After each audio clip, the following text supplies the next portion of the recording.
চলো পলায় যাই এই মধুর পূর্ণিমা রাতে, চলো পলায় যাই। সুপি সুপি বলো কেউ জেনে যাবে, জেনে যাবে, কেউ জেনে যাবে। ভয় করি না আর কোনো কিছু, যদি তুমি আমি রই একসাথে। সুপি সুপি, আরে সুপি সুপি, আরে সুপি সুপি বলো কেউ জেনে যাবে, জেনে যাবে, কেউ জেনে যাবে। আম্মা জান, আম্মা জান, আপনি বড়ই মেহেরবান, দিলের খনি আম্মা জান, চোখের মনি আম্মা জান, আম্মা জান, আম্মা জান, আপনি বড়ই মেহেরবান। আসসালামু আলাইকুম দর্শক, সবাই কেমন আছেন? চলে আসলাম প্রতিদিনকার মতো নতুন একটা ভিডিও নিয়ে। তো আজকের ভিডিওর গানগুলো আসলে আজকের ভিডিওতে যে বিষয়ে কথা বলবো সেগুলোর সাথে একদম 100তে 100 ভাগ মিলেমিশে আছে। এখন কিভাবে 100তে 100 মিলেমিশে আছে সে কথাই আজকে দর্শক এই ভিডিওর মাধ্যমে আপনাদের কাছে তুলে ধরবো। দর্শক, গতকালকের ভিডিও যারা এখনো দেখে আসেননি তাদের কাছে অনুরোধ থাকবে গতকালকের ভিডিওটা একটু ঠুস করে দেখে আসেন, কেননা আপনারা যদি গতকালকের ভিডিও না দেখেন তাহলে ধারাবাহিক পর্বের মতো আজকের এই ভিডিওর কিছুই বুঝবেন না। তো আমি একটু ব্যাকডেটে গিয়ে বলে আসি যে আমরা জানি যে পদ্মার চর থেকে কিন্তু বাপ্পি তিশা পলায় গিয়েছে, এবং শুধু তা না, তারা পলায় যাওয়ার সময় মিম আর বাবুকেও সঙ্গে নিয়ে পলায় গেছে। তো কালকে আমি ভেবেছিলাম হয়তো বা খুকির দৌড়ানি দাবড়ানি খাইয়া কোহিনুর হয়তো অসুস্থ হয়ে গেছে আর কোহিনুরের দেখাশোনা করতে পারবে না দেখেই হয়তো বা বাপ্পি তিশা মেয়েরা পা দিয়েছে। কিন্তু না দর্শক, আমার সব ধারণাকে মিথ্যা প্রমাণ করে আসল সত্য সামনে বেরিয়ে আসলো। সেটা হচ্ছে আজকে 10ই জুন, আজকে হচ্ছে ঐতিহাসিক দিন, যেদিন আমাদের খুকি আপা প্ল্যান প্রোগ্রাম কইরা 2টা বাচ্চা একই দিনে পয়দা করে দুনিয়াকে দেখাই দিছে যে দেখো ফ্যামিলি প্ল্যানিং কারো তো এসা। তো কি করেছে দর্শক, আজকে আবু তালহার জন্মদিন এবং মানহা বেবির প্রথম জন্মদিন, যে মানহা বেবিকে নিয়ে তাবিয়া খামসাখামসি করতে একটা মিনিটও লেট করে না। তো আপনারা খুব ভালো করেই জানেন যে খুকি যদি এই মানহার জন্মদিন বড় করে করতো তাহলে তিশা, মিম আর সাবিনার কতগুলো টাকা বেরোয় যেত। এই জন্য তারা খুকির ছেলের এই জন্মদিন পালন করবে না দেখে তারা এক প্রকারে পলায় চলায় কিন্তু চলে এসেছে দর্শক।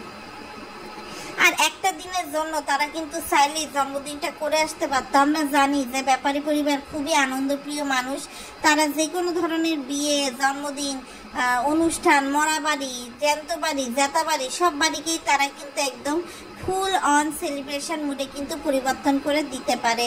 তো আমি দেখলাম যে তিশা আপা তো একেবারে বলেই দিল একটা বড় মিথ্যা কথা যে তাবিয়া নাকি এখনো তার দুধু খায়, এখন সেই দুধু খাওয়ার জন্য সে নাকি রাতে ঘুমাতে পারে না। অথচ আমরা কত ভিডিওতে দেখেছি যে বাপ্পি বলতেছে যে তাবিয়ার ফিডার প্রিপেয়ার করে হচ্ছে তিশা, যে কারণে তিশা ঘুমাতে পারে না। অর্থাৎ আমি বুঝলাম না যে কিভাবে ফিডার খাওয়ানো আর কিভাবে বুকের দুধ খাওয়ানো দর্শক একই হলো, এটা আমার মাথার উপর দিয়ে গেছে।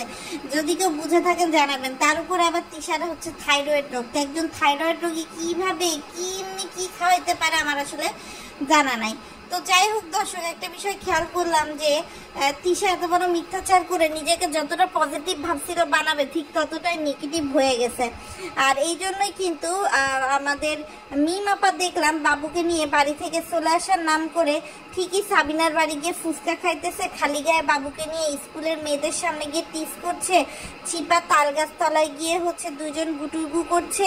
আবার যখন হচ্ছে দেখলাম যে বাবু আর মিম বেরোচ্ছে, ওমা দেখি কোহিনুর হঠাৎ করে কেমনে কেমনে যেন সুস্থ হয়ে গেছে, কোহিনুরও করিমকে নিয়ে চলে গেছে।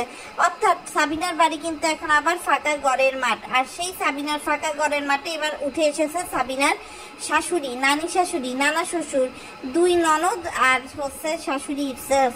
তো সাবিনা আবার তাদেরকে ওয়েলকাম করতেছে মাতারি বলে, স্বার্থপর মাতারি, হ্যান মেতারি ত্যান মেতারি বলে। আসলে একটা দিক দিয়ে ভালো, দেখে সাবিনার বাড়ি সবসময় আনন্দ উৎসব লেগেই থাকে, একবার বাপের বাড়ির লোকজন আসে, একবার শ্বশুর বাড়ির লোকজন আসে। তো আমাদের বাপ্পি যে কিনা 18 দিন পরে তার বাড়ি ফিরছে, এতদিন তো তার বাড়ির কোনো খবর ছিল না। এখন যেই সে বাড়িতে ফিরছে, সেই বাড়িতে ফিরে সে শুরু হয়ে গেছে যে সে তার মায়ের বাধ্য ছেলে। তার মা তাকে নিষেধ করছে শ্বশুর বাড়ি যাইতে। সে তার মার জন্য হচ্ছে আচার নিয়ে আসছে। সে জানে না যে আচার তার মা দিবে না দিবে, হেন তেন মেন, মানে মার একেবারে মনে হয় যে মা না বলে মানে পাদও মারবে না, এরকম একটা অবস্থা।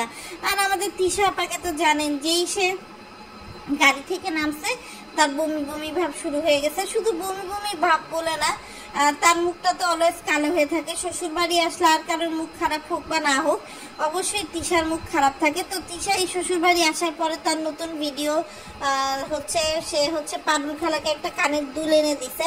আর আরেকজন নতুন যে কাজের বিটি রাখছে, সেই কাজের বিটিকে বিভিন্ন অ্যাঙ্গেলে বডি প্রদর্শন করে ধরে আরো 10 মিনিট হচ্ছে সে ভিডিও নষ্ট করে। মানে এইভাবে সে হচ্ছে ভিডিওর ভিউ কামানোর ধান্দা করে। তো তিশা আপার নতুন কাজের ভিডিও হচ্ছে তার নতুন ভিডিওর স্ক্রিপ্ট। আর এবার আমি আপনাদের আরেকটা কথা বলি, সেটা হচ্ছে মিম আর বাবুকে আমরা দেখলাম বাসের মধ্যে জাম কিনে জামাজামি করছে। সবকিছুই দেখলাম, টাকাও দিলাম, সবকিছু বুঝলাম, কিন্তু শেষমেশ কিন্তু দর্শক যেটা হচ্ছে ব্যাপার, সেটা হচ্ছে বাবু মিমকে কিন্তু কোথাও খুঁজে পাচ্ছি না। বাবু মিম কোথায় গায়েব হয়ে গেল জানি না। আর এদিকে খুকি নিজের ননদদের তো ধাক্কা মেরে বের করছে, আবার সে হিসাব দিতেছে যে সে বাদাম হচ্ছে সবচেয়ে বেশি তানজিলাকে দিয়ে দিছে, কেননা তানজিলা বড় ভাগ্নে, বাকিদের কম বয়সী সবাইকে দিছে। এছাড়া সেটাও বলতেছে যে সে যখনই তার বাপের বাড়ি যায় তার ভাইরা অনেক বেশি খুশি হয়, তার ভাইরা সবসময় চেষ্টা করে তাকে হাসাতে, অথচ নিজেই কিন্তু ভাইয়ের বউ হয়ে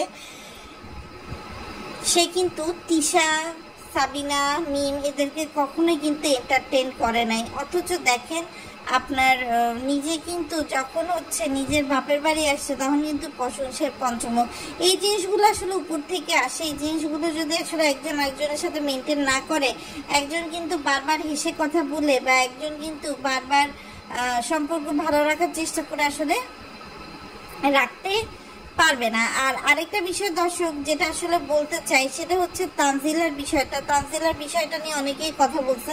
আমি আসলে সত্যি কথা বলতে তানজিলাকে অ্যাপ্রিসিয়েট করি যে তানজিলা নিজে পছন্দ করে বিয়ে করে হোক অথবা অ্যারেঞ্জ ম্যারেজ করে হোক, সে যে ওই সংসারটাকে সামলাচ্ছে, ওই সংসারের প্রত্যেকটা মানুষের সাথে একদম অতপ্রতভাবে নিজেকে জড়িয়ে নিয়েছে এবং আপনার ওভাবে নিজেকে প্রতিষ্ঠিত করার চেষ্টা করছে। এবং আপনার যেখানে যেখানে মনে হয় যে ইমপ্রুভ করার দরকার সেখানে সেখানে তানজিলা ইমপ্রুভ করছে, সেটা সাকিবের সাথে সম্পর্কের ক্ষেত্রে হোক, তার শাশুড়ির সাথে সম্পর্কের ক্ষেত্রে হোক। আর কি বলবো দর্শক, আসলে আর কিছু বলার নেই, এইটুকুই বলার ছিল। তবে বাবু কিন্তু ইদানিকাল দর্শক অনেক বেশি খ্যাস্টামি শুরু করছে। আর কি জায়গায় ঠিক আছে, কিন্তু খ্যাস্টামিটা যখন লেভেল ক্রস করে তখন কিন্তু দর্শক আর ভালো লাগে না। বাবু কিন্তু এর আগে যখন আপনার তিশা জামা দেখতেছিল তখন সে তিশাকে একবার বলছে যে টাকা দিয়ে নিছো কিনা। আবার সাবিনাকে যখন হচ্ছে মিম দিচ্ছিল, দায়িত্ব বুঝে দিচ্ছিল, তখন সাবিনাকেও বলছে যে তুমি আমার বউয়ের 3 পিসের দিকে নজর দিও না, তুমি কি টাকা দিয়ে কিনছো বা এরকম কোনো কিছু আর কি দর্শক। আর আরেকটা বিষয় দর্শক, অবাক হলাম যে তিশার শাশুড়ি তিশাকে বলতেছে যে তার নাকি এই কয়দিন ভাত অন্য কিছুদিন না খেয়ে শুধু আচার দিয়ে খাইছে। তানের মতো একটা সর্বভুক খাদক ছেলে সে কিভাবে শুধু আচার দিয়ে ভাত খায়? তার মানে তাকে নাজমা বেগম একদম খেতেই দিত না দর্শক, ঠিক আছে। খেতে যখন দিত না তখন বাধ্য হয়ে ছেলেটা খিদার জ্বালাতে ওই আচার দিয়েই কিন্তু আসলে আপনার দুপুরের খাবার রাতের খাবার খেয়ে ফেলছে। তো যাই হোক দর্শক, আজকের ভিডিওটা এই পর্যন্ত। আপনাদের যদি আজকের ভিডিওটা ভালো লেগে থাকে অবশ্যই লাইক, কমেন্ট, শেয়ার এবং সাবস্ক্রাইব করবেন। বেশি বেশি করে লাইক করবেন, বেশি বেশি করে কমেন্টে আপনাদের মতামত জানিয়ে দিবেন। আপনাদের বেশি বেশি সাপোর্ট পেলে আমি কিন্তু আরও উৎসাহ পাবো নতুন নতুন ভিডিও করার জন্য, ভিডিও দেওয়ার জন্য। সবাই ভালো থাকবেন, সুস্থ থাকবেন। তবে আসলে আমি কুকির কাছ থেকে পরিবার পরিকল্পনা শিখতে চাই যে 2টা বাচ্চা একই দিনে কেমন